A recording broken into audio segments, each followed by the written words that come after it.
folks trickling in. Hi, everybody. Just throw your location in the chat if you can, just so I have a sense of where everyone's coming from today. And we'll give it about 2 more minutes and then we'll get started. I know some of the other sessions were going long. Paris, France, lovely. Thank you so much for being here. It's late there too. Northern Michigan, wonderful, beautiful area, not far, not close, but not far. See if we've got anyone. Kenya, definitely not close, definitely far.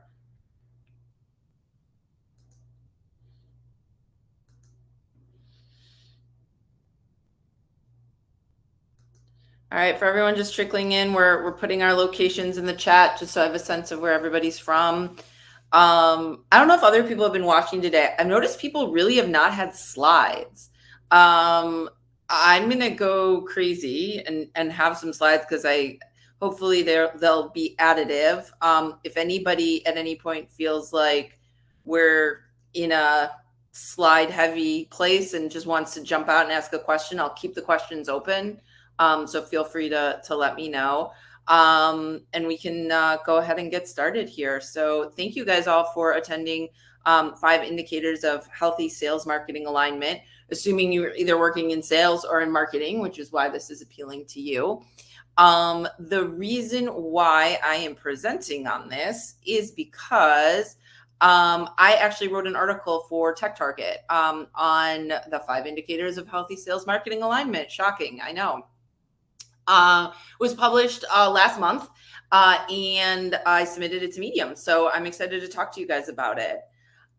This is just a little bit about me. I am a fractional CMO and COO, formerly with Miller Hyman Group and Challenger. If any of you are in sales, you'll know that those are 2 very big names in the sales training world. So I have this weird hybrid of having been marketing for sales training and sales tech, which is why I've had so much experience in the sales marketing alignment world and why I have so much passion for it. I'm from Chicago. I am a Second City alum, which I actually heard a bunch of other people talking about too, which is great to see. And I'm a recovering marathoner. Ran marathons for about 20 years, blew out my knees and no more marathons. So I miss those days, but I've come to love the Peloton instead. So that's a little bit about me. So I want to start us off with a bit of a story. This is a iStock representation of my cousin.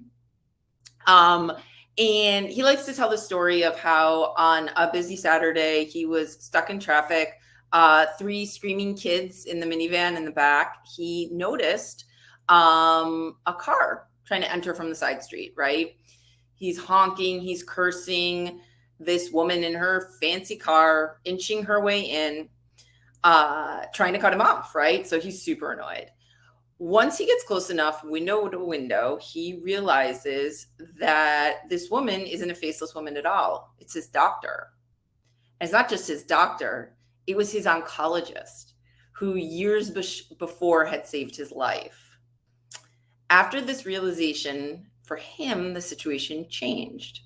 She wasn't that faceless, entitled driver anymore. She was someone he cherished, just trying to get in the same direction on a busy Saturday. So why do I bring this up, right? It's a strange story to tell for a sales marketing alignment conversation. But I think, and I talk about this in the article, so often the frustration between teams, especially sales and marketing teams, is from being those faceless colleagues, the ones without a common language, without a common understanding, this sort of push-pull where marketers say, sales reps won't work the leads that they've got. And the sales reps are saying, marketers don't send the right leads. It's really easier to imagine that the other teams are trying to cut you off rather than trying to find the best way to move forward together. So figuring out how to create that common language can involve some really big picture decisions. You could be working on goals alignment, on shared incentive strategies. But in my years of working in-house and as a fractional CMO, I've really found that if you've got these 5 questions landed and the subsequent best practices, they can really help in terms of the sales marketing alignment, especially in that B2B environment. The results, I know firsthand: cleaner funnels, increased lead velocity, and really overall revenue growth. So let's kick them off. The first one, do you have a shared language? So my most recent consulting engagement was working with a marketing and sales team that were just at an absolute standstill when it came to leads. They were eventually forced by me to sit down, and we uncovered that the BDRs, the business development reps, and the marketing teams were defining leads totally differently. So what did that mean? It meant that sales thought a marketing qualified and MQL lead meant a hot lead. It's really someone who wants to talk to us right away, and they should work quickly to get to them, right? Marketing, on the other hand, said, well, we started off, an MQL was someone who reached a certain score threshold or filled out a contact us form. But there was a directive from sales leadership that they needed to increase lead flow. So the decision was made that an MQL was going to be any type of form, right? Blog form, webinar form, any form. And that was never communicated. So the sales team thinks they're getting people who are eager to talk to them. The marketing team knows this contact is not necessarily someone who is interested in receiving outreach. Total misalignment, right? So how does that happen? Well, this company, like so many, had sales and marketing systems that were set up over time. And a lot of times, as we all know from the duration of CMOs being usually less than 3 years, it can happen under different leadership. The result is that the language that you used at the onset to define things can get lost or misconstrued. So what's the solution? Well, I forced them all in a padded room and made sure that we got to the answers. What you can see here is an example from the article, but these are former and newly agreed upon definitions, top of funnel to down, and the whole thing is in that article I'll share, that they now meet regularly to discuss that process. So whereas before leads were prospects, which had certain characteristics, we got rid of the term leads. It was too confusing. It was too jaded. Instead, we replaced it with either a hand raiser or a learner, right? And those hand raisers and learners had very specific definitions around them, making sure that we had a clear understanding of what outbound meant, what inbound meant, etc. Getting those definitions, getting that common language together is super important. So number 2, do you have service level agreements? So how long does it take a sales team to acknowledge an act or accept or reject a lead? Possibly the most important element in the sales marketing alignment process, and so often not actually defined in a service level agreement for monitoring, So what does that mean? It means you get an SLA and you get an SLA. Oprah thinks everybody should get an SLA. This is probably more relevant in the US than for those of you in Europe, so apologies. But a famous meme that I thought I would bring in here. The importance of the SLA is to make sure that each team knows how to move that lead forward, and making sure that when things like a prospect fills out a contact us form as a hand raiser, the marketing department has, say, 4 hours to give that to a salesperson. Now, I know a lot of you are using automation software these days, so these timetables may be more instantaneous, right? Or you may want some human intervention to be reviewing some of those leads. However it is, whatever decision you guys are making, you just need to make sure that those definitions are in place. We have to make sure that we know when the sales rep gets the lead, how long before they have to say, hey, I got it, right? We've got a baton handoff here. Have we acknowledged that we've received the baton? And have we acknowledged that we're evaluating it? And how long until we move it into the next stage? The different CRM systems, the Salesforce, the HubSpot, they can send alerts when these SLAs are met or missed. And that allows for ongoing temperature checks, right? You get to know the health of the sales funnel. You get to understand through ongoing meetings, which we'll talk about in a second, through the dashboards, through the agreed upon definitions and SLAs, that you can see the patterns. Do we think that there are specific salespeople who aren't addressing their leads on time? Are there marketing folks who are providing, or is there a marketing department per se, giving leads that are either of the wrong scores? Are they off? Are they leads that aren't converting? The only way that you're going to know this is if you're meeting and or not meeting your SLAs, and why. So that's why I think SLAs are incredibly important. So number 3, do you have agreed upon prospect titles? Another very lovely meme in terms of, you mean to tell me not everybody wants to buy my product, says Weird Cat. I think it's so often that you'll hear a salesperson say, I'll take any title, any lead. What we know from the B2B space and from most sales spaces is that you really need specific leads in a specific role.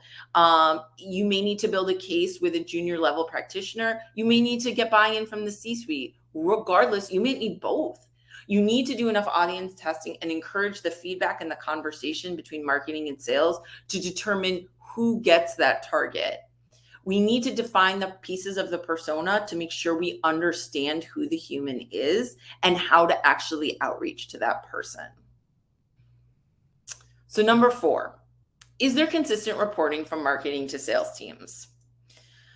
So this is a quote that I pulled from one of the Salesforce State of the Union market reports. It is pre-pandemic data, but it says more than 50% of marketers did not feel empowered to collaborate with sales. Not a great statistic, right? We want these two to be aligned. We don't want to feel that there's a lack of empowerment.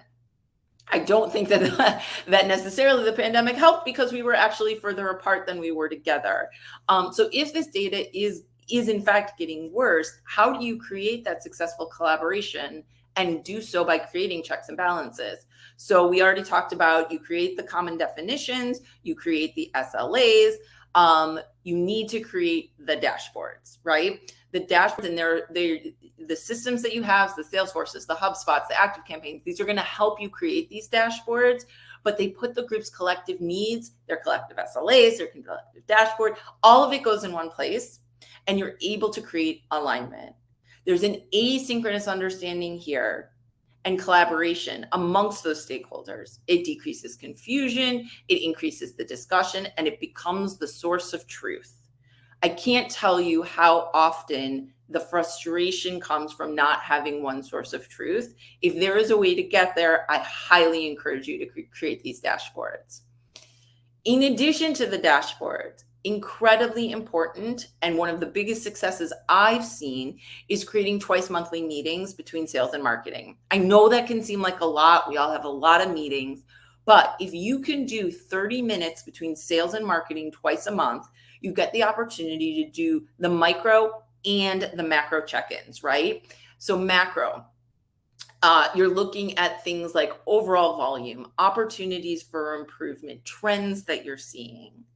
In the micro, what I love to do as a marketer for my sales client, and I often think of sales as my client, is making sure that I'm pulling 2 to 4 leads from the previous couple of weeks and telling their story, providing their customer journey. I grab headshots from LinkedIn. I make sure I walk the sales team through that digital experience of how they entered and when they actually converted to hand raiser or to learner. We humanize the individual leads or hand raisers or opportunities, depending on how you define them, and make sure that you can tell that story so that people can actually grasp who's coming into the organization. So number 5, consistent feedback. So we talked about this a minute ago in terms of the, twice a month you're trying to have meetings between sales and marketing. I would say twice a year, making sure that you are having a summit is also crucial. These are the opportunities where you can figure out if systems are misaligned. Remember, we talked about at the beginning that organization that had totally different definitions around what an MQL was. If you're making sure every January and every June that you guys are meeting from a sales marketing perspective to make sure that all of the terms still align, all of the SLAs still align, the organic, the paid, any changes that are coming through, you have the opportunity to do more than just hear the feedback of, we're getting bad leads, right? Because bad leads doesn't help anyone. It doesn't help sales get better at defining what it is, and it doesn't help marketing get better at delivering better versions of it. I highly encourage twice a month meetings and twice a year summits. So let's go over the five one more time. Do you have a shared language? Do you have service level agreements? Do you have agreed upon prospecting titles and personas? Do you have consistent reporting from marketing to sales? And do your sales teams have adequate opportunities to provide consistent feedback to marketing? Those are the five questions. This is how you find me. I'll throw my LinkedIn in the chat and would love with the remaining time to take any questions and bring up any conversations that people have.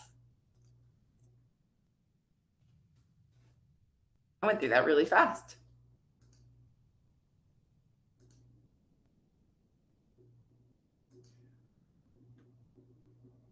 Any questions? Someone should be brave and ask one, is my opinion.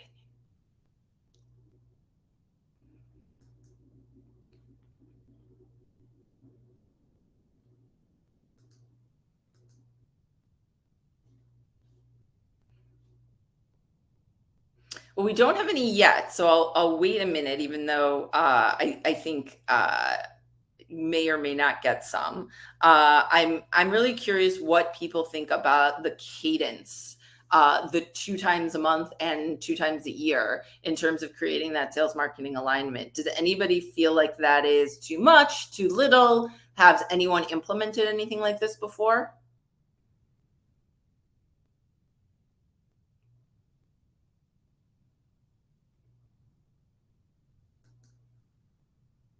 Hmm. Anonymous just got here. Totally understand.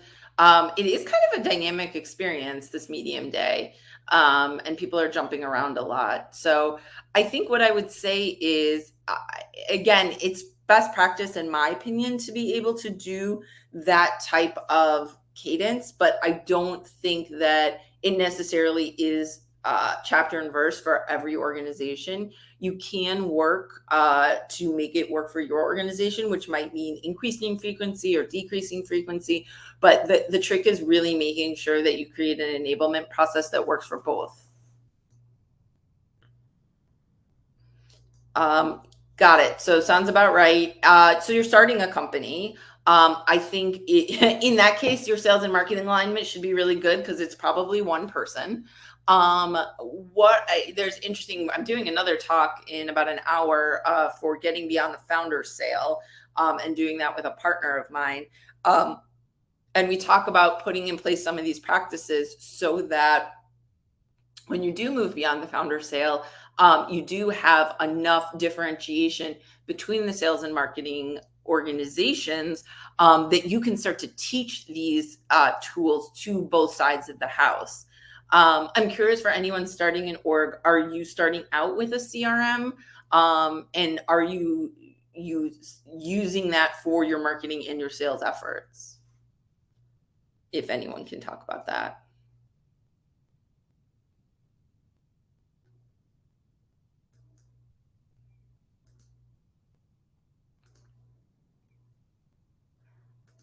Somehow I just lost the chat, which is not ideal. Let's see if I can find it back. Here we go. Chat, Q&A. HubSpot and Live Agent. Yeah. Sam, with any business, sales is crucial to survival. Every 2 weeks lets you change course corrections. Totally. Yeah. I again, having had this experience of being a CMO for 2 sales training organizations, which is incredibly meta, right? You're working at a sales organization with sales as your client, selling sales training to salespeople. There is a lot of opportunity for people to just feel like the nomenclature is well known in the organization. And I can't tell you how important it was to create those ongoing meetings, which can start to feel a little rote after time. But I think it's incredibly important to maintain those different touch points to make sure that you actually get all of the different definitions in place and updated as necessary. HubSpot I have not used Live Agent as a startup individual, and haven't heard much about it, so I'll have to check that one out. That's super helpful. Anyone else? Questions, thoughts? We could keep going on on sales marketing alignment, or we could focus on either sales or marketing for startup, which it seems like this audience might be interested in.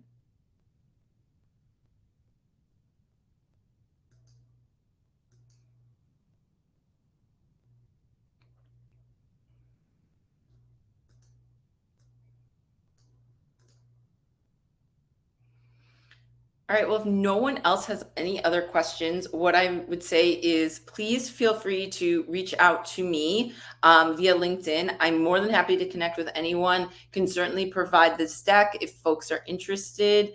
And I'll go ahead and end the conversation for the day. But really appreciate you all attending and wish you enjoyment in the rest of your medium day presentations. Take care.